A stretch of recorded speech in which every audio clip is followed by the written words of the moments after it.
हमने नाटा पेपर में इस तरह की चीज़ों को एनालिसिस किया था। क्वेश्चंस कैसे बनते हैं, उनके फॉर्मेशंस कैसे होते हैं, क्या डिफिकल्टी वहाँ पे होती है। आज के सेशन में हम जेई पेपर 2, आप अगर आईआईटी से या एनआईटी से या एसपीए से अपना आर्क परस्यू करना चाहते हैं तो आप जेई पेपर 2 देते हैं। Hello my dear student and future architect, welcome back to all of you in the amazing platform of physics Wallah design and art. दोस्तों, आज के सेशन लेक्चर नंबर 3 में हम एप्टीट्यूड पार्ट में जेई पेपर 2 में जो रीजनिंग का इनफ्लो है, रीजनिंग जो हमारे नॉन वर्बल सेगमेंट से क्वेश्चंस आते हैं एप्टीट्यूड में आपके जेई पेपर 2 में, अगर आप आर की प्रिपरेशन कर रहे हैं तो जेई पेपर 2 जब आप देते हैं तो एप्टीट्यूड में रीजनिंग के कैसे क्वेश्चंस होते हैं, क्या डिफिकल्टी होती है, पेपर पैटर्न कैसे रहता है और क्या कुछ स्पेसिफिक क्वेश्चंस का इनफ्लो ज़्यादा होता है या पैटर्न में कोई चेंजेस भी होते हैं या वो कंटिन्यूस कॉन्स्टेंट पैटर्न पे चल रहा है। आज के सेशन में इस सब्जेक्ट से रिलेटेड सारे पॉइंट्स हम देखने वाले हैं। लास्ट सेशन में हमने नाटा पेपर में इस तरह की चीज़ों को एनालिसिस किया था। आज के सेशन में हम जेई पेपर 2, आप अगर आईआईटी से या एनआईटी से या एसपीए से अपना आर्क परस्यू करना चाहते हैं तो आप जेई पेपर 2 देते हैं। तो उसमें एप्टीट्यूड सेगमेंट में हमारे जो रीजनिंग के क्वेश्चंस हैं वो मैं आज आपके साथ डिस्कस करूंगा। क्वेश्चंस कैसे बनते हैं, उनके फॉर्मेशंस कैसे होते हैं, क्या डिफिकल्टी वहाँ पे होती है और पैटर्न में कुछ चेंजेस होते हैं या कांस्टेंट मूव करता है, इन सारे चीज़ों को अलॉन्ग विद सिलेबस, जो सिलेबस हमें पढ़ना है इस सेगमेंट के लिए, वो मैं आज के सेशन में आपके साथ डिस्कस करने वाला हूँ। तो दोस्तों चलिए स्टार्ट करते हैं आज का बहुत ही important session. Let's begin. Okay हाँ, तो एक बार देख लेते हैं टॉपिक। आज के सेशन में हमारे टॉपिक क्या क्या कवर होने वाले हैं, एक आपका माइंड मेकअप हो जाए, एक आपको आइडिया मिल जाए। हमें यहाँ पे कंप्लीट रीजनिंग सिलेबस हम देखने क्या जा रहे हैं, मैं आपको बता दूं बच्चों, कंप्लीट रीजनिंग सिलेबस हम देखने जा रहे हैं विद एग्जाम वेटेज। एग्जाम में कितने क्वेश्चंस किस टॉपिक से आते हैं इसको समझते हुए हम आगे बढ़ेंगे। कंप्लीट सिलेबस हम यहाँ पे देखेंगे। Okay, next number 2, previous year question analysis. Main ये क्लास पूरा सेशन इसी के लिए है। देखिए सिलेबस तो हमें पता है, लेकिन हम एनालिसिस करके समझने की कोशिश करेंगे कि क्वेश्चंस कैसे बनते हैं, कैसे क्वेश्चंस आते हैं, डिफिकल्टी क्या है, इन सारी चीज़ों को समझने की कोशिश करेंगे। देखिए जितना हम पैटर्न से ज़्यादा कनेक्टेड होते हैं, मैं हमेशा इस बात को फोर्सली बोलता हूँ बेटा, हम जितना पेपर पैटर्न से कनेक्टेड होंगे, जितना हम पैटर्न के साथ अंडरस्टैंडेबल होते हैं, उतना हमारा पेपर में बेटर करने की और ह्यूमन एरर्स को दूर करने के चांसेस बढ़ जाते हैं। ठीक है, नेक्स्ट है हाँ, best way to study reasoning for JEE. अब जेई पेपर 2 की जो रीजनिंग है वो बेटा अगर मैं डिफिकल्टी बेसिस पे बात करूँ तो इजी है। जैसे नाटा में काफ़ी वर्सेटाइल, काफ़ी ज़्यादा सिलेबस है, पर जेई में कुछ स्पेसिफिक टॉपिक ही आते हैं जो अभी आप आगे देखेंगे। तो उनको पढ़ने का बेस्ट वे क्या है, हम सारा अपना इंपॉर्टेंट टाइम अगर यहीं लगा देंगे तो हम अदर सब्जेक्ट स्पेसिफिकली मैथ्स में कैसे समय देंगे। तो यहाँ से टाइम बचा के जरूरी जितना है उतना हम इनपुट देंगे, लेकिन यूजलेस इनपुट ना दें। यहाँ का टाइम को बचा के हम कैसे मैथमेटिक्स और ड्राइंग में इंट्रोड्यूस करेंगे, ये भी हम यहाँ पे समझने वाले हैं। तो आज के सेशन में 3 इंपॉर्टेंट पॉइंटर्स हम यहाँ पे डिस्कस करेंगे।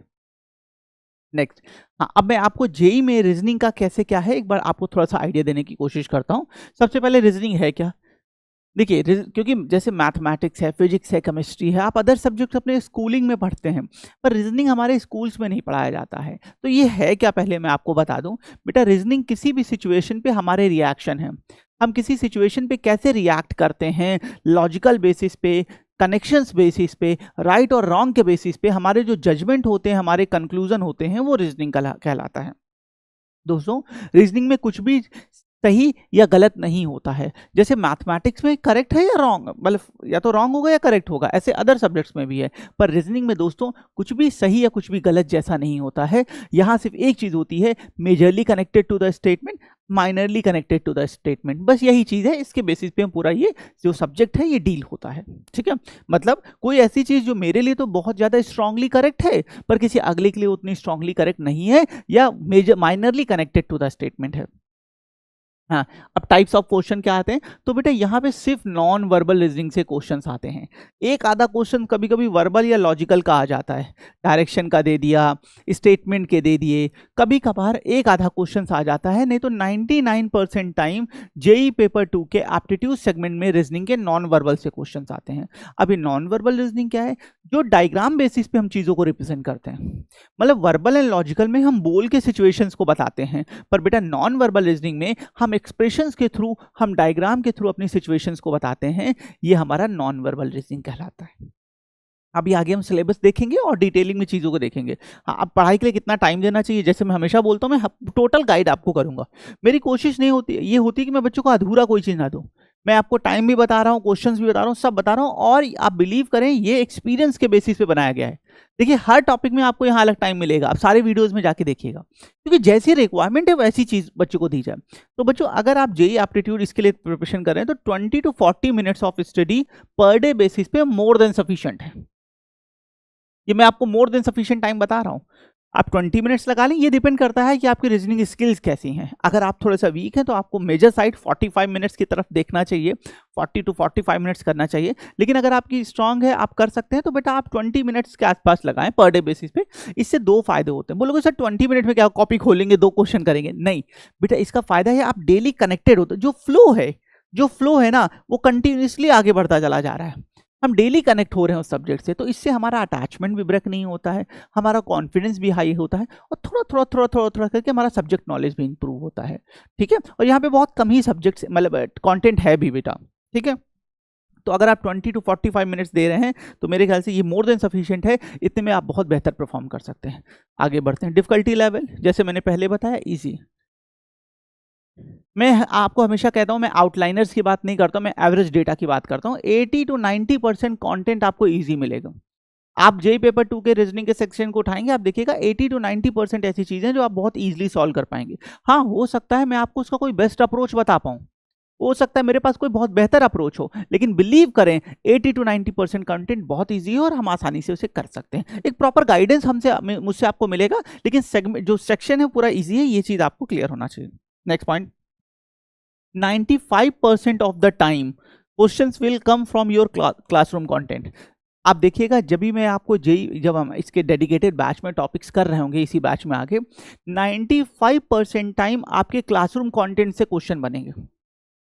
मैं ये नहीं कह रहा हूं कि मेरा जो मैं क्वेश्चन कराऊंगा वही आ जाएगा, नहीं, लेकिन formations, top back front view के फॉर्मेशंस 2-3 हैं वो कराऊंगा, वैसे ही आएंगे। तो जो चीज जैसे बताई जाएगी 95% टाइम वैसे आएगी। कभी कभी कुछ अटपटे क्वेश्चंस आ जाते हैं, जैसे लास्ट से लास्ट ईयर इन्होंने क्वेश्चन पूछा था, 3D बॉल था, फुटबॉल बेटा शेप था, उसमें नंबर ऑफ पेंटागन वाला क्वेश्चन पूछा था। ऐसा ये पहले नहीं पूछते थे, बहुत पहले फिगर काउंटिंग पूछते थे, अभी रिसेंट में नहीं पूछ रहे थे, तो इन्होंने नई चीज लाई। तो एक आधा क्वेश्चन ऊपर नीचे हो सकते हैं, नहीं तो मेजोरिटी आपको क्लासरूम कॉन्टेंट से मिलेगा। नेक्स्ट, टॉपिक वाइज क्वेश्चंस देख लेते हैं। 25 sample questions along with all previous year questions and all your classroom questions। बेटा इस अगर हम यहाँ पे जेई पेपर 2 में रीजनिंग सेगमेंट की बात करते हैं तो आपको हर टॉपिक पे अपने सारे के सारे क्लासरूम क्वेश्चंस जो मैं कराऊंगा उनको लगाने हैं, जितने प्रीवियस ईयर क्वेश्चंस उस टॉपिक के हैं वो आपको लगाने हैं, साथ ही साथ 25 प्रैक्टिस सैंपल क्वेश्चन आपको लगाने हैं। माने 25 plus previous year question plus classroom content, इतना मोर देन सफिशिएंट है किसी भी टॉपिक के रीजनिंग सिलेबस टॉपिक में जेईई पेपर 2 की प्रिपरेशन के लिए मोर देन सफिशिएंट है। इससे ज़्यादा परेशान होने की जरूरत नहीं है। ठीक है, तो ये चीज़ें हमें करनी है अपने रीजनिंग की प्रिपरेशन के लिए जेईई पेपर 2 में। आई होप यहाँ तक सारी चीज़ें क्लियर होगी। मैंने हर एक चीज़ आपको यहाँ एड्रेस की है, आता क्या है, कितना टाइम देना है, डिफिकल्टी क्या है, कितने क्वेश्चन हमें प्रैक्टिस करने हैं। ठीक है, ओके, अब मैं सिलेबस पे आता हूँ। जैसे मैंने आपको बताया हम सिलेबस भी देखेंगे। तो अब बच्चों जेईई पेपर 2 में एप्टीट्यूड के रीजनिंग पार्ट से कुछ 5 से 6 चुनिंदा टॉपिक्स हैं, उन्हीं से क्वेश्चंस आते हैं। मतलब अभी मैं आपको उनको भी बताऊंगा, उन टॉपिक्स से इनफ्लो बहुत ज़्यादा है। मतलब पिछले आप 4-5 साल का पेपर देखेंगे तो उनसे 100% क्वेश्चन आए हैं, आते हैं। लेकिन ऐसे भी बहुत से टॉपिक्स रहे हैं जिन पे जेईई ने कभी कभार 1-2 बार क्वेश्चन पूछ लिया है, बहुत पहले उनसे क्वेश्चंस पूछते थे, या कभी अभी रिसेंट में 1-2 बार आ गया है। तो आज जो मैं सिलेबस आपके सामने देने जा रहा हूं, मैं उन इंपॉर्टेंट टॉपिक्स को भी आपको यहां नोटिफाई कराऊंगा। पर मेरा मेजर एम है कि मैं सारे टॉपिक्स जो सिलेबस का पार्ट है, मतलब जब हम जेईई इस टॉपिक कंटेंट स्टार्ट करेंगे तो ये सारे टॉपिक मैं आपको कराऊंगा। हमें सिर्फ वो नहीं करना जो रिसेंट में आ रहा है, पेपर पैटर्न में ऊपर नीचे हो जाए कोई कुछ नहीं कह सकता बेटा। तो उन सारे केसेस के लिए हमें प्रिपेयर रहना। तो मैं आपको सारे टॉपिक्स कराऊंगा जिनसे कभी ना कभी क्वेश्चंस आते रहे हैं, और मेजरली जिनसे आ रहे हैं वो भी आपको मेंशन कराते चलूंगा। पहला है काउंटिंग। हमारे जेईई में काउंटिंग रिलेटेड बहुत से टॉपिक्स आते रहे हैं, जिसमें क्यूब काउंटिंग के क्वेश्चन हैं, सरफेस काउंटिंग के क्वेश्चन है, ये रिसेंट टाइम में आ भी रहा है बहुत, डायग्राम काउंटिंग के क्वेश्चन है, यूनिवर्सल टॉपिक है, हमेशा आता रहा है। ठीक है, और रैंडम पैटर्न है, ये भी आता है लेकिन ये थोड़ा कम आता है, इसके क्वेश्चंस कम रहते हैं। तो काउंटिंग पे अगर हम जाते हैं हाँ, अगर हम काउंटिंग पे जाते हैं तो हमें ये 4 टॉपिक के क्वेश्चंस देखने को मिल रहे हैं, जिसमें से हमें सरफेस काउंटिंग और फिगर काउंटिंग को थोड़ी सी ज्यादा प्रेफरेंस देनी है। इनसे क्वेश्चंस अभी रीसेंट पेपर में भी रहे हैं। ये काउंटिंग का पार्ट था। क्लियर? आगे बढ़ते हैं। नेक्स्ट है 3D बेस। अब इस 3D बेस में ऐसे टॉपिक्स हैं बेटा जिनसे जेई पेपर 2 में हर बार क्वेश्चंस आते हैं। आइए देखते हैं। Top back front view of diagram mega important, her bar question आता है, आता रहेगा। 3 to 5 क्वेश्चंस आते हैं, मैं क्वेश्चंस भी बता दे रहा हूं। 3 to 5 questions top back front view से आपको हर बार क्वेश्चन आया है। आप प्रीवियस पैटर्न उठा के देख लें, नए पेपर को उठा के देख लें, हर बार इस टॉपिक से क्वेश्चन आते हैं और 3 to 5 क्वेश्चन इस टॉपिक से आपको मिलते हैं। तो ये बहुत इंपॉर्टेंट टॉपिक है। नेक्स्ट है डाइस, इससे भी क्वेश्चन आते हैं। थर्ड है elevation of a diagram, same mega important. ठीक है, 3 to 5 क्वेश्चन। अच्छा, जेई के पेपर का एक पैटर्न है बेटा, जब भी कोई क्वेश्चन आता है ना, वो या तो 3 टाइम्स आएगा या 5 टाइम्स आएगा। मतलब कुछ एक आधा क्वेश्चन को छोड़ दें तो मेजरली ये पैटर्न फॉलो होता है। जो भी चीज आएगी वो 3 क्वेश्चन या 5 क्वेश्चन के पैकेज में पूरा फॉर्मेट में आती है। तो अगर हम 3D में बात करते हैं तो टॉप बैक फ्रंट व्यू और एलिवेशन ऑफ अ डायग्राम, इनसे क्वेश्चन आपके पेपर में 100% आते हैं। आप बहुत पुराने पैटर्न को उठा के देखेंगे तो भी क्वेश्चन दिखेगा, आप बहुत लेटेस्ट के क्वेश्चन पेपर को उठा के देखेंगे तो भी क्वेश्चन दिखेगा। माने हर तरह के उसमें इससे क्वेश्चन देखने को मिलते हैं। आई होप यहां तक क्लियर होगा। आगे बढ़ते हैं। हाँ, अब बेटा नॉन वर्बल, जैसे मैंने बताया हम नॉन वर्बल बेसिकली हम पढ़े हैं, नॉन वर्बल ही रहे हैं। तो नॉन वर्बल के कुछ और टॉपिक्स हैं जिनसे कभी ना कभी क्वेश्चंस आए हैं। इस अभी लेटेस्ट में आ रहे हैं, मिडिल टाइम में आए थे, बहुत पहले के टाइम में आए थे, तो कभी ना कभी क्वेश्चंस आते रहे। अब मैं वो आपको बताने जा रहा हूँ। मिरर इमेज, जिन पे मैं मेगा लिख रहा हूँ बेटा, मेगा इंपॉर्टेंट, या स्टार बना रहा हूँ, इनसे क्वेश्चन ज्यादा नहीं। मिरर इमेज से 3 to 5 क्वेश्चन आएंगे, हर बार आए हैं, लेटेस्ट पुराने सब में रहे हैं। वाटर इमेज आता है, ये कोर्स का पार्ट है। पेपर फोल्डिंग से आता है, पेपर कटिंग से आता है। Non verbal series important, mirror image और नॉन वर्बल सीरीज का क्वेश्चन आता है, हर बार आया है, अभी मैं आपको कराऊंगा, आप देखिएगा। नेक्स्ट, नॉन वर्बल क्लासिफिकेशन, इससे भी क्वेश्चंस रहते हैं। Finding the odd man out, इसे ये है क्या बेटा, finding the odd man out या finding the odd one out इसे बोलते हैं। इसमें 4 में से 3 ऑप्शंस एक सिमिलर, एक किसी ग्राउंड पे सिमिलर होते हैं, एक कोई ऑप्शन डिफरेंट होता है। जो डिफरेंट होता है हमें वो फाइंड करना होता है, हमें वो निकालना होता है। ठीक है, नॉन वर्बल ये भी है। फाइंडिंग हिडन डायग्राम, इससे क्वेश्चन आते हैं जेई में। फाइंडिंग हिडन डायग्राम, बड़ा सा डायग्राम बना देगा, कहेंगे ये वाला डायग्राम कहाँ हिडन है, कहाँ पे है, ये है या नहीं है, बताइए। ऐसे क्वेश्चंस होते हैं। कंप्लीशन इनकम्प्लीट पैटर्न से भी क्वेश्चंस रहते हैं। डाइस, क्यूब एंड क्यूबॉइड से क्वेश्चन रहते हैं। ओके, तो बच्चों ये जो टॉपिक्स हैं जो मैंने यहाँ पे आप दिखाए, ये कभी ना कभी आए हैं। जिन पे मैंने स्टार बनाया, ये मेगा इंपॉर्टेंट है, मेजर इंपॉर्टेंट है, इनको हमें बहुत अच्छे से करना है। ठीक है, ये इससे भी क्वेश्चंस रहते हैं बेटा, इससे भी क्वेश्चंस रहते हैं। तो आपको ये जो टॉपिक जिन पे मैंने स्टार बनाए हैं, completion of incomplete pattern, finding hidden diagram, non verbal classification, mirror image and non verbal series, इनको बहुत अच्छे से करना है। करेंगे सारा, करेंगे सारा, लेकिन इन पे हमें थोड़ा ज़्यादा फोकस करना है, इनसे ज़्यादा क्वेश्चंस आते हैं। तो मुझे लगता है सिलेबस का पार्ट पूरा क्लियर है। इन्हीं टॉपिक से जेई में क्वेश्चन आते हैं, इससे बाहर आपको एक क्वेश्चन नहीं दिखेगा। मैंने 95% की गारंटी आपसे ली है। ओके, अब मैं आपको क्वेश्चन स्टार्ट करा रहा हूँ। कुछ क्वेश्चंस हैं मैं आपके सामने रख रहा हूँ बेटा, देखिए कैसे क्वेश्चंस बनते हैं, कैसे इनको सॉल्व करते हैं। और जेई का बहुत इजी, मैंने जैसे बताया बहुत इजी है। आप बेटा जो मैंने 20 मिनट्स लिखा है ना, ये भी आपको कभी कभी ज़्यादा लगेगा, सर इतना ईजी क्यों पढ़ रहे हैं। लेकिन हाँ, डेडिकेशन चाहिए, डिसिप्लिन के साथ चाहिए, क्योंकि अगर ईजी है तो हमारी मार्किंग, हमें यहाँ पे minimum to minimum 98 to 99 percentile चाहिए।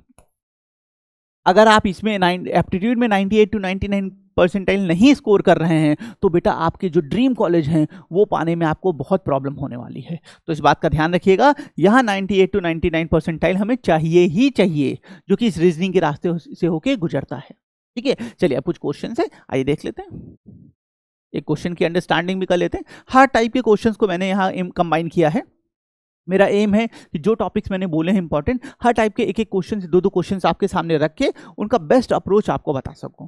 कंटेंट में बहुत डिटेल में देखेंगे, बहुत क्वेश्चंस की प्रैक्टिस करेंगे। अभी सिर्फ हम अंडरस्टैंडिंग कर रहे हैं क्वेश्चंस आते कैसे हैं। ठीक है दोस्तों, देखिए क्वेश्चन पढ़ा हूं। Which one of the answer figure is correct mirror image of the problem figure with respect to X axis. भाई ये जो इमेज दी गई है इसका मिरर इमेज बताना है, हमें इसका मिरर इमेज बताना है। तो बच्चों सबसे पहले एक बात समझिए, जो मिरर इमेज होती है उसका कॉन्सेप्ट क्या है।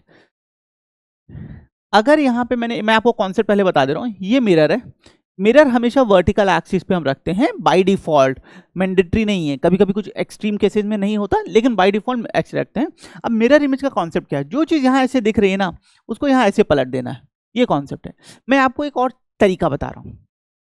कभी कभी कुछ बच्चों को प्रॉब्लम होती है, तो मैंने हमेशा बताया है, मैं क्लास में जब भी कंटेंट कराऊंगा, हम उस बच्चे के हिसाब से कराएंगे जिसको बिल्कुल नहीं समझ में आ रहा है, क्योंकि जिनको आ रहा है उनको प्रैक्टिस हो, अच्छी बात है, लेकिन एम वो बच्चा भी रहेगा। तो बच्चों, मिरर इमेज में कॉन्सेप्ट क्या है, मैं आपको एक तरीका बता रहा हूँ, देखिएगा। ये तो इजी डायग्राम है, तो हम बता लेंगे, लेकिन टफ जब कॉम्प्लेक्स होते हैं, तो ये जो मैं आपको लाइन बताने जा रहा हूँ ना, जो मेथड बताने जा रहा हूँ, ये हेल्प करेगा। ये मिरर है बेटा, मिरर से कौन सी चीज नियर है, तो सर एन का जो टॉप है ये नियर है, ये वाला जो एन का टॉप है ये मिरर से नियर है। अच्छा, मिरर से कौन सी चीज बहुत फार है, दूर है, सर एन का ये वाला जो टॉप है ये दूर है, ये फार है, ये नियर है, ठीक, ओके। तो बेटा रूल कहता है कि मिरर से जो डायग्राम का चीज पहले पास है वो शिफ्टिंग के बाद, पलटने के बाद भी करीब रहेगा, और जो दूर है वो पलटने के बाद भी दूर रहेगा। फिर से अपनी लाइन दोहरा रहा हूं, जो चीज करीब है वो बाद में भी करीब रहेगी, जो चीज पास है, जो चीज दूर है, वो बाद में शिफ्टिंग के बाद भी दूर रहेगी। बस इस लाइन को यूज करिएगा। थोड़ा सुनने में अटपटी लग रही है दोस्तों, पर ये बहुत हेल्पफुल है कठिन क्वेश्चंस में। भाई क्या देखना है, सर ने बताया जो पास है वो बाद में भी पास रहेगा, जो दूर है वो बाद में भी दूर रहेगा, ठीक है, बहुत जबरदस्त है। आइए देखते हैं, मिरर ये पास है, तो भाई पलटने के बाद भी ये पास में रहने वाला है। देखो ये वाली चीज पास में थी ना, ऊपर का टॉप, तो सर पलटने के बाद भी ये पास में होना चाहिए, हाँ भाई ऑलरेडी है। जो दूर है वो पलटने के बाद भी दूर होना चाहिए, हाँ है, खत्म। इस तरह हम मिरर इमेज के क्वेश्चंस को बनाने की कोशिश करते हैं। ये बेसिक कॉन्सेप्ट था। अब मैं आपको इस क्वेश्चन पे ला रहा हूं दोस्तों, देखिएगा। इस ऑब्जेक्ट को जब पलटेंगे तो जरा ध्यान से देखिए, ये जो ऑब्जेक्ट है, अगर आप ध्यान से देखिए, ये बेटा टुवर्ड्स द लेफ्ट इंक्लाइंड है, मतलब स्ट्रेट आना चाहिए था, ये है, तो ये टुवर्ड्स द लेफ्ट इंक्लाइंड है, तो पलटने के बाद ये टुवर्ड्स द राइट इंक्लाइंड होगा। ये जैसे मिरर था, देखिए मैं कोशिश कर रहा हूँ, अच्छी या बुरी मुझे नहीं पता, आप बताइएगा। ये मिरर था, ये ऑब्जेक्ट ये ऐसे स्ट्रेट होना चाहिए था, ये ऐसे ना हो कि इस तरफ है, ये इस तरफ है, तो जब पलटेंगे तो वो अपोजिट साइड इस तरफ इंक्लाइंड हो जाएगा, ये ऐसे इधर की तरफ नहीं रहेगा, इस तरफ इंक्लाइंड हो जाएगा, ठीक है दोस्तों। अब इधर आइएगा, तो सबसे पहले बहुत इंपॉर्टेंट लाइन बोलने जा रहा हूं, ध्यान से सुनिएगा, चाहे तो लिख लीजिएगा ऊपर। पूरी की पूरी नॉन वर्बल रीजनिंग सिर्फ और सिर्फ एलिमिनेशन अप्रोच पे सॉल्व होगी। पूरी की पूरी नॉन वर्बल रीजनिंग एलिमिनेशन। मुझे सही नहीं ढूंढना भाई, मैं थक गया हूं ढूंढ के, मुझे सही नहीं ढूंढना, मुझे गलत को दूर कर देना है। जब मैं गलत को हटा दूंगा, जो बचेगा वो क्या होगा, मेरा सही होगा सिर्फ। और नॉन वर्बल में ये लाइन बहुत इफेक्टिव, हर जगह वर्क करती है, लेकिन बिलीव करें नॉन वर्बल में लाइन बहुत इफेक्टिवली वर्क करती है। मुझे सही नहीं चाहिए, थक गया हूं सही ढूंढ के, मैं गलत को दूर कर दूंगा, जो बचेगा वो सही होगा, ठीक है। इधर आ जाइए। अब हम यहाँ पे ऑप्शंस के बेसिस पे कुछ एलिमिनेशन लगाने की कोशिश कर रहे हैं। बेटा सबसे पहले ऑप्शन डी पे आइए, ये हमारा मदर ब्लॉक था। जो आउटकम ब्लॉक है, मिरर इमेज में कोई लेंथ विड्थ चेंज नहीं होती है, जो जैसे है वो वैसे रहेगा, चेंज नहीं होगा, ध्यान रखिएगा। भाई यहाँ पे तो हाइट ही बदल गई, एलिमिनेट। कोई छोटी चीज थी, मिरर इमेज लिया बड़ी हो गई अरे मैजिक चल रहा है, मैजिक, ऐसा बिल्कुल पॉसिबल नहीं है, ठीक है, हटा दीजिए, ठीक है। सेम चीज सी में आ जाइए, यहाँ हाइट कम हो गई, ये कम हो गई, पॉसिबल है क्या, नहीं ना, ठीक है। तो ओके, ये दोनों हटा देते, ये दोनों साफ साफ हमारे एलिमिनेट हो जा रहे हैं, ये सही नहीं है, हटा दीजिए। अच्छा अब आते हैं जरा हम ऑप्शन नंबर ए और बी, हमारे पास दो बचे, ए और बी, इसमें देखिएगा बच्चों, जरा बी में देखिए, ये जो इंटरनल पोर्शन जा रहा है, पहली बात तो हाइट के बेसिस पे भी आप देखेंगे ये कम हो गया है, आप इवन हाइट के बेसिस पे ही हटा दो। नहीं तो अगर आपको थोड़ा और एनालिसिस करना है, तो बेटा ये जो हमारा ब्लॉक है, ये देखिए रेक्टेंगुलर शेप, ये आगे वाला छोटा हो गया है और पीछे वाला बड़ा हो गया है, माने फ्रंट रेक्टेंगल छोटा हो गया, पीछे वाला रेक्टेंगल बड़ा हो गया, शेप चेंज नहीं हो सकते। Correct answer option B. देखा, ऐसे क्वेश्चन आता है, मेरा इमेज का क्वेश्चन मैंने आपके सामने रखा, कुछ नहीं करना, एलिमिनेशन अप्रोच फॉलो करना है, जो रूल बताया, जो पास है वो पास रहेगा, जो दूर है वो दूर रहेगा, फॉलो करो, मजा आएगी, ठीक है। क्वेश्चन फटाफट सॉल्व होंगे, आगे बढ़ते हैं।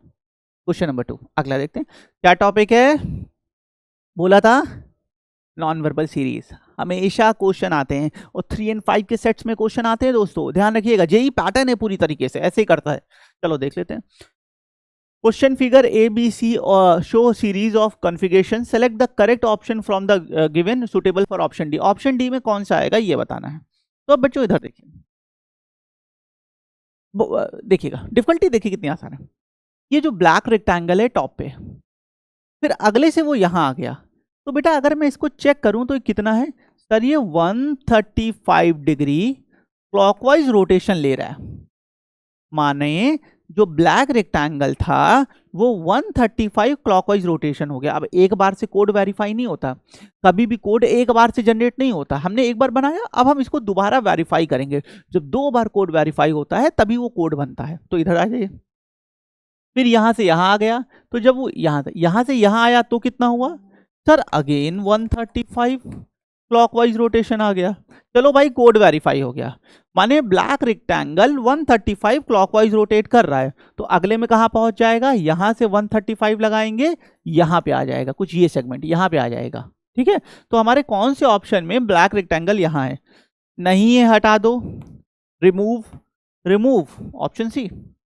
ब्लैक डॉट देखने की जरूरत ही नहीं है, लकी है, अच्छे कर्म किए, एक ही पोर्शन से हमारा आंसर आ गया। कभी कभी दोनों देखना पड़ता है, जरूरी नहीं है, पर यहां पे एक से आ गया आंसर, कोई दिक्कत। नॉन वर्बल सीरीज, आगे बढ़ते हैं नेक्स्ट टॉपिक।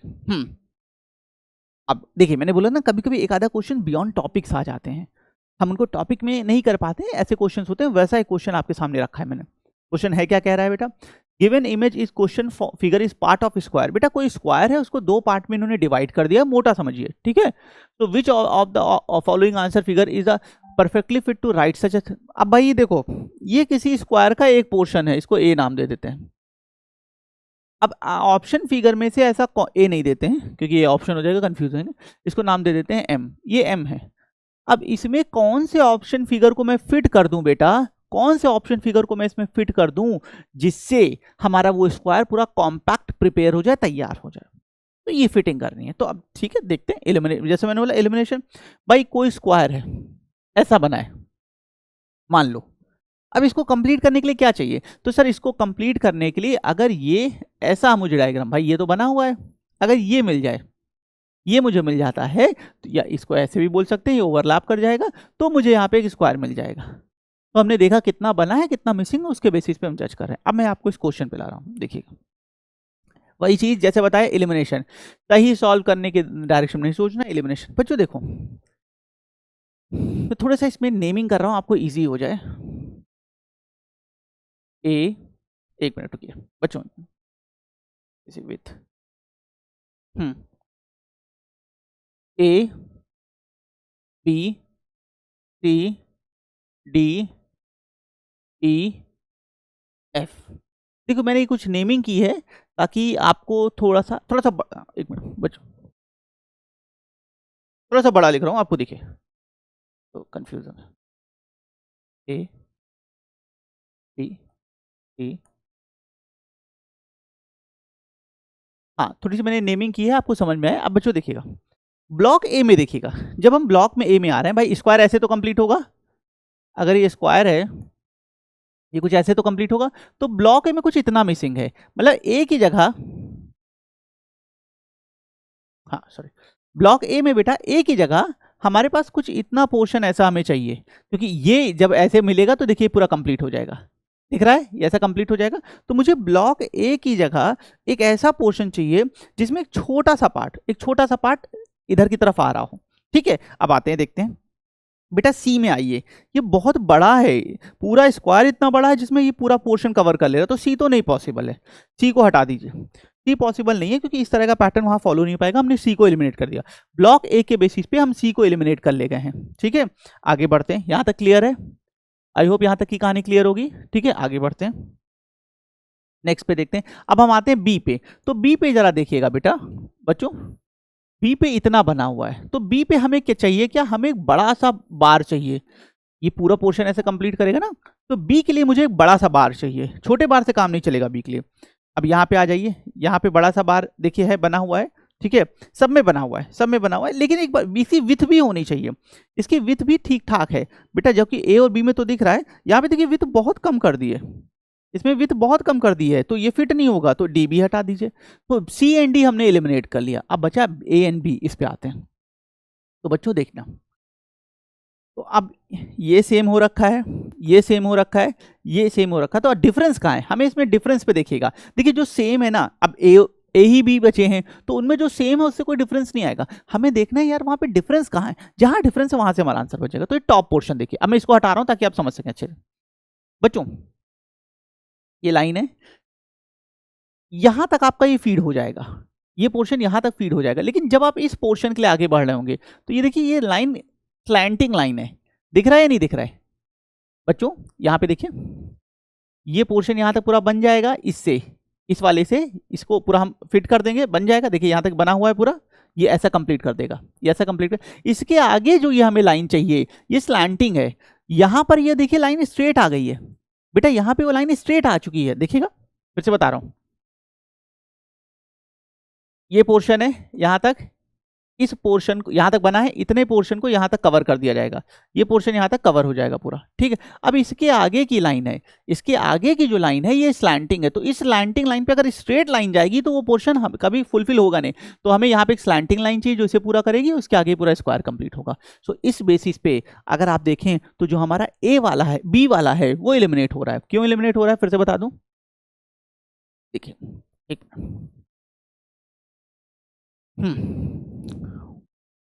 इसको नंबरिंग कर देते हैं ताकि आपको समझना आसान हो जाए। इसको मैं लिख दे रहा हूं, ये ए, देखिए यहां तक पूरा क्लियर था, ये यहां तक पूरा क्लियर है आपका, ठीक है, सिर्फ इस पे आ रहा है। अब बेटा ए में आइए, तो ए में देखिए इतना बना हुआ है, तो हमें चाहिए कितना?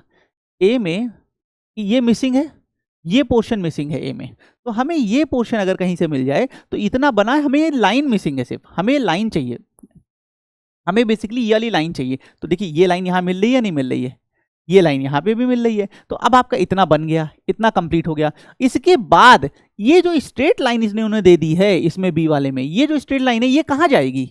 ये तो ये कहीं जाएगी नहीं, मुझे यहाँ स्लैंटिंग लाइन चाहिए क्योंकि ये स्लैंटिंग है, तो ये स्लैंटिंग लाइन इसको कंप्लीट कर देगा और आगे डायग्राम बन जाएगा, ऑप्शन ए, ठीक है। तो बच्चों इस तरीके से देखिए हमने किया क्या, पहले जो जो इजीली ऑप्शंस पॉसिबल थे उनको एलिमिनेट किया, बचे ऑप्शन में जहां डिफरेंस क्रिएट हो रहा था, जहां डिफरेंट हो रहे उनको बेसिस पे हमने इसे बनाने की कोशिश की और हमने बी को इजीली एलिमिनेट करके ऑप्शन ए की तरफ आगे बढ़े, ठीक है। आगे बढ़ूं, मूव टू नेक्स्ट। बच्चे मैं बता दूं मैंने किया क्या है, यहां तक का पोर्शन बन गया था, फिर ये इन्होंने स्ट्रेट लाइन दी है, इस स्ट्रेट लाइन को हम कहां यूज करेंगे, हमारे पास प्रॉब्लम ये आ रही है। ये जो स्ट्रेट लाइन यहां पे हमारी रखी है, फिर से एक बार बता रहा हूं, देखिएगा ये जो है इसने आपका ये वाला पोर्शन पूरा कंप्लीट कर दिया है, भाई इतना ही बना है, लाइन ही तो मिसिंग है। अब उसके बाद ये स्ट्रेट लाइन इस पे आगे बढ़ के बना देगी, यहाँ ये जो पोर्शन है ये हमें दिक्कत दे रहा था, इसलिए ऑप्शन ए के साथ हम आगे बढ़ते हैं नेक्स्ट। हाँ नेक्स्ट क्वेश्चन, अभी देखिए ये क्वेश्चन क्या कह रहा है, रोटेशन का है। Basically rotation is nothing just a part of mirror image only. हम रोटेशन में और कुछ नहीं करते हैं बेटा, मिरर इमेज ही करते हैं। मिरर इमेज में वर्टिकल रोटेशन करते हैं, रोटेशन में कभी कभी वो स्पेसिफिकली मेंशन कर देते हैं कि किस एक्सिस पे कैसे रोटेट करेंगे, बस यही डिफरेंस। जैसे select the answer figure which show correct view of question figure, correct view of question figure after rotating it by 90 degree on its right axis।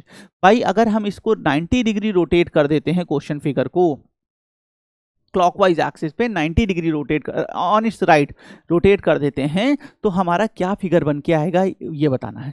ये बच्चों कुछ और नहीं, सिर्फ और सिर्फ जैसा मैंने आपको पहले बताया, ये मिरर इमेज ही है।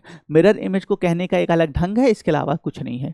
जो भी आपका फिगर अंदर बना हुआ है उसको 90 डिग्री हम क्लॉकवाइज रोटेट कर दें तो क्या ब्लॉक बन के आएगा ये बताना है। तो देखिएगा,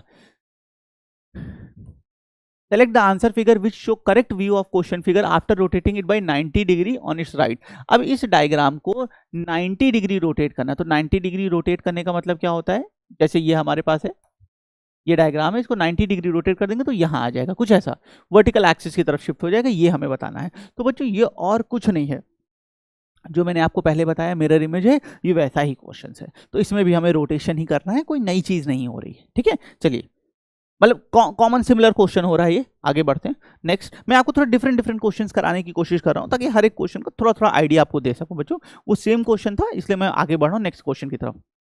identify the number of surfaces in the, मैंने बोला था काउंटिंग से सरफेस काउंटिंग और डायग्राम काउंटिंग के क्वेश्चंस बहुत आते हैं, ये इंपॉर्टेंट है। तो आइए देखते हैं सरफेस काउंटिंग। तो पहले सरफेस काउंटिंग का थोड़ा सा कॉन्सेप्ट बता दे रहा हूँ, ज्यादा टाइम नहीं लूंगा बच्चों। कभी भी सरफेस काउंटिंग का क्वेश्चन आया, देखिए इससे थोड़े सेकंड ज्यादा लगते हैं, जो मैं बता रहा हूं इसमें बेटा 8-10 सेकंड ज्यादा लगेंगे, लेकिन आप बिलीव करें आपकी अप्रोचेबिलिटी दूसरों बच्चों की अप्रोचेबिलिटी से बहुत ज्यादा अच्छी होगी।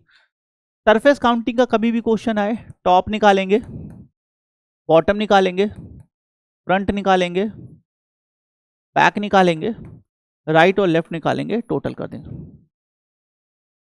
कभी भी सरफेस काउंटिंग का क्वेश्चन आए, ये 6 अलग अलग व्यूज निकालेंगे भाई। टॉप से देखा, बॉटम से देखा, फ्रंट से देखा, बैक से देखा, राइट एंड लेफ्ट से देखा, अलग अलग ये 6 सरफेस निकालेंगे, इन 6 को ऐड कर देंगे, हमारा आंसर आ जाएगा। क्लियर? ठीक है। इसमें कुछ मैंने जैसे बताया, इसमें 8-10 सेकंड ज़्यादा लग जाते हैं, लेकिन आप बिलीव करें बेटा आपकी अप्रोचेबिलिटी, आपका जो एरर के चांसेस हैं वो बहुत मिनिमम हो जाते हैं। आइए देखते हैं, सबसे पहले टॉप से देखते हैं। अच्छा, सरफेस है क्या बेटा? सरफेस एक ऐसी जगह है जहां हम कोई गिलास, कटोरी या कोई बर्तन रख सकते हैं। आप सिंपल शब्दों में ये समझ लीजिए। तो इधर देखिएगा, टॉप से देख रहे हैं 1 2, ये वाला 3। अच्छा एक चीज और बता दूं, हम कई बार कुछ सरफेस को टॉप से देख ले रहे हैं जो कि साइड से भी दिखते, तो साइड से भी दिखते तो हम उसे एक बार काउंट करना है। आप उसे साइड व्यू से काउंट कर लें चलेगा, आप उसे टॉप व्यू से कर लें चलेगा, बस एक बार काउंट होना चाहिए। ये वाला 3 4 5 और ये वाला जो है 6। So from the top we have 6। मैं बता रहा हूँ ये जो मैंने यहाँ किए हैं ये आप साइड से भी कर सकते हो। आगे बढ़ते हैं, टॉप के बाद बॉटम। तो बॉटम व्यू पे देखिएगा, बॉटम में नीचे से देखेंगे 1 और ये वाला 2। So we have 2 from the bottom. Now move to front. अब हम फ्रंट पे आ रहे हैं बेटा, देखिएगा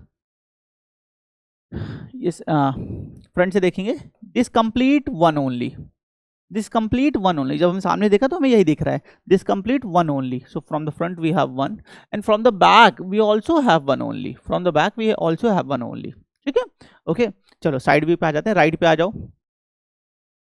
तो ओके वी हैव इस, अब हम इस साइड से देख रहे हैं तो एक यहाँ में दिखेगा, ओके, और कहीं दिखेगा, वो दिखेगा पहले काउंटेड है, वो दिखेगा पहले काउंटेड है, सब ऑलरेडी काउंटेड है। आपने उससे पहले के जितने थे वो सारे के सारे ऑलरेडी ही काउंट कर रखे हैं। ठीक है, फिर से मैं बता दूं, जब हम साइड से देखेंगे, एक ये आया काउंटेड है, काउंटेड है, और कोई नहीं आएगा। तो साइड से हम देखेंगे तो हमें और कोई भी कोई और सॉरी कोई और दोबारा नहीं दिख रहा है। आगे बढ़ते हैं, राइट से 1 हो गया, लेफ्ट से आते हैं। सो फ्रॉम द लेफ्ट अगेन 1 और कहीं कुछ है नहीं, और जो है वो ऑलरेडी हमने काउंट कर रखे हैं। So we have 1 from this side. Okay, एक मिनट, टॉप में 1 2 3 4 5 6 बेटा टॉप में 7 है। एक मिनट इधर देखिएगा, 6 तक किया था, ये वाला 7 ये मिसिंग रह गया था। ठीक है, फिर से बता रहा हूँ 1 2 3 4 5 6, ये वाला 7, ये 7 रह गया था, और राइट से 1। ठीक है, अब ऐड कर दे, now 10 13, how many we have? 13, option number C. ठीक है, फिर से एक बार बता रहा हूँ, देखिएगा फ्रंट से देखा, अगर एक दिखा ये वाला, फ्रंट से देखा सिर्फ एक दिखा ये वाला, इसी तरह बैक से सिर्फ एक दिखेगा, तो फ्रंट 1 बैक 1। साइड से देखो, राइट से ये वाला दिखेगा, लेफ्ट से ये वाला दिखेगा, सो 1 and 1। बॉटम से देखेंगे तो नीचे से देखेंगे तो एक ये वाला दिख रहा है, ये वाला दिख रहा है 2। अब टॉप पे, क्योंकि मैंने टॉप पे ज्यादा, अगर आप थोड़ा भी कंफ्यूज हो रहे हैं वीडियो को 2-3 बार दिखेगा, तो मैंने सारे को टॉप पे कंसीडर कर लिया है। ये बिल्कुल है कि आप इसे साइड व्यू में ले जाएं। टॉप पे देखिए 1 2 3 4 5 6, ये और ये वाला जो ये मिसिंग रह गया था 7। So after adding all we got 13। इस तरह हमारी एक्यूरेसी थोड़ी सी बढ़ जाती है। ओके, आगे बढ़ते हैं। Identify the which of the following mirror image, again mirror image. ठीक है, तो अब इसको कैसे सॉल्व करेंगे, आइए देखते हैं हम कैसे मिरर इमेज के क्वेश्चंस को अप्रोच करते हैं। तो अभी मैं बता चुका हूं आपको, मैं ज्यादा डिटेल में नहीं बताऊंगा, मैं हल्का सा आइडिया दे दे रहा हूं। ये यहाँ पे है जो शिफ्ट होगा, तो जो चीज दूर है, लॉजिक क्या बताया था भाई, जो दूर है, जो दूर है वो पलटने के बाद भी तो दूर चाहिए होगा, जो दूर है वो पलटने के बाद भी दूर। बस इस लॉजिक का यूज करके इजीली सॉल्व कर लेंगे। देख लेते हैं ऑप्शंस को। तो ये सर्कल है, ये इधर हमें पलटने के बाद चाहिए होगा इस साइड। ऑप्शन ए में इधर दिख रहा है, हटा दो। ऑप्शन डी में नीचे दिख रहा है, यहाँ पे दिखना चाहिए था, हटा दो। अब बी एंड सी बचा, तो बी एंड सी में देखो सी में इस लाइन से टच करा दिया है, यहाँ टच नहीं कर रहा है, हटा दो ऑप्शन नंबर सी। ठीक है, वो उस लाइन से टच नहीं करना चाहिए था, यहाँ पे उस लाइन से टच कर गया है। ठीक है, तो इस कारण से हम इसे हटा सकते हैं। ओके, एक मिनट,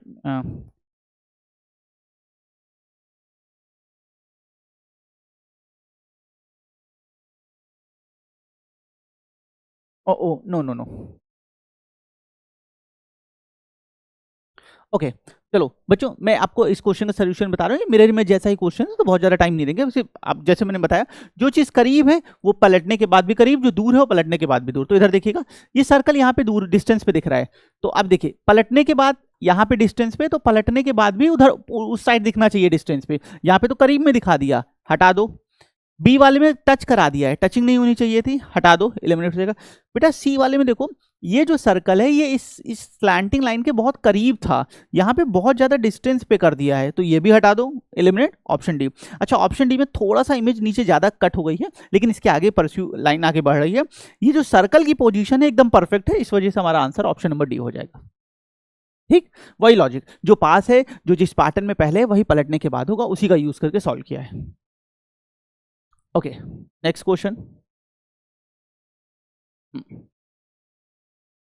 हाँ, 3D figure show a view of an object looking into direction arrow, identify the most appropriate elevation of the elevation का क्वेश्चन है। देखिए, अब एलिवेशन के एरो के साइड से एलिवेशन बताना है बच्चों। एलिवेशन के क्वेश्चन 3 to 5 आपके पेपर में 100% आएंगे, इस चीज को दिमाग में रखिएगा।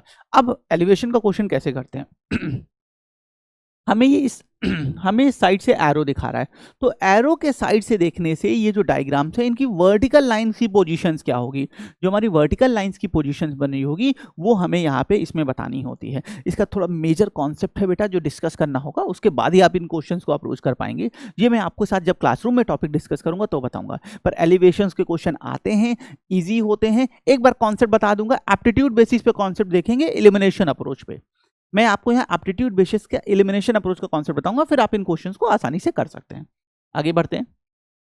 फिगर काउंटिंग बोला था, काउंटिंग से सिर्फ सरफेस और फिगर से क्वेश्चन आता है। देखिए आपके सामने question, how many total number of triangle hidden in the exam, in the question, कितने नंबर ऑफ ट्रायंगल हैं ये हमें बताना है। तो बच्चों देखिएगा, सबसे पहले इसके भी शॉर्टकट्स हैं, इसके भी पैटर्न है जो मैं फिगर काउंटिंग में डिस्कस करूंगा, सिर्फ आपको आंसर यहाँ बता रहा हूँ।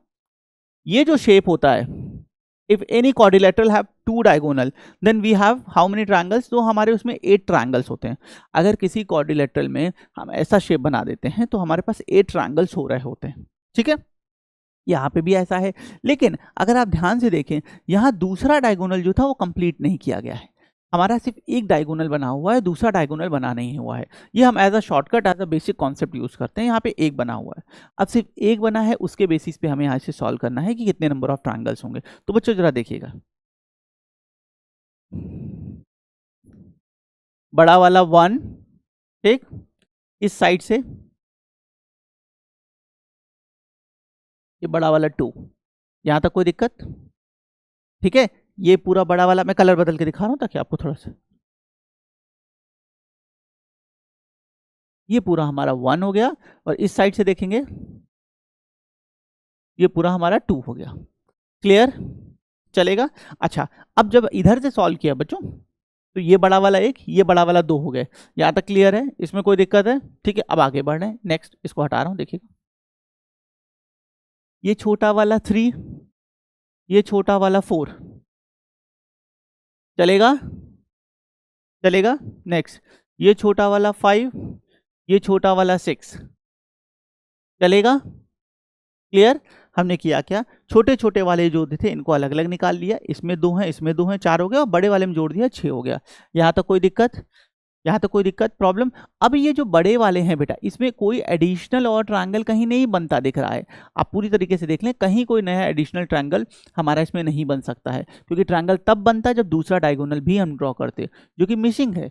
हमने ये वाला तो काउंट कर लिया, ये वाला तो बना लिया, लेकिन अब दूसरा कोई भी ट्रायंगल नहीं बनता हमें यहाँ दिख रहा है। ठीक है, तो बेटा ये हमारा फिगर काउंटिंग का क्वेश्चन है, और इसको ऐसे ही अप्रोच करने की कोशिश करेंगे। ठीक है, आगे इसका कॉन्सेप्ट है, इसमें 8 होते हैं, इसके बेसिस पे से करते हैं, इसके क्वेश्चंस आते हैं। मैंने बताया क्यूब काउंटिंग और फिगर काउंटिंग के क्वेश्चंस आएंगे, जो कि आपके सामने।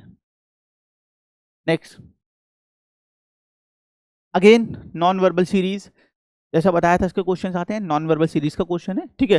ज़्यादा अभी सोल्यूशन पे डिस्कस नहीं करेंगे, मैं आंसर की तरफ से आपको ले चल रहा हूँ थोड़ा सा गाइड करते हुए। देखिए ब्लैक डॉट देख लीजिए बेटा, देखिए अनशेडेड शेडेड, अनशेडेड शेडेड, माने जो ये ब्लैक सर्कल्स हैं ये एक बार शेडेड और एक बार अनशेडेड की तरफ आगे बढ़ रहे हैं, ये ब्लैक सर्कल का पैटर्न चल रहा है, ठीक है। तो मेरा शेडेड होना चाहिए, दिख रहा है।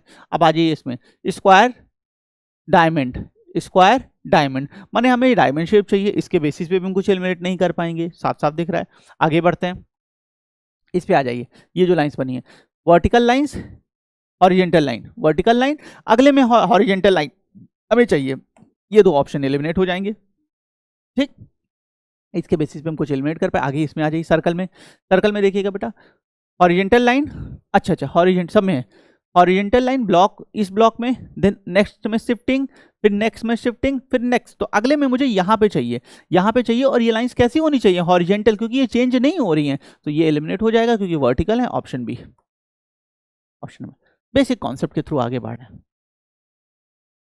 ओके सो फ्रेंड्स, एक ब्रीफ इंट्रोडक्शन क्वेश्चंस के पैटर्न को लेके, उनकी डिफिकल्टी को लेके मैंने आपके सामने रखा, किन किन टॉपिक से क्वेश्चंस आते हैं, क्या डिफिकल्टी होनी चाहिए, कितना टाइम हमें देना चाहिए, सारी चीज़ मैंने आपके सामने डिस्कस की, कुछ क्वेश्चंस करके भी दिखाए, कुछ क्वेश्चंस के बारे में आगे हम क्लास में डिस्कस करेंगे, इसके लिए मैंने आपको एक कहीं ना कहीं नोट दिया कि इनके टॉपिक्स हैं, कॉन्सेप्ट्स के थ्रू हम आगे देखेंगे, और कुछ क्वेश्चन के सोल्यूशन में बताएं।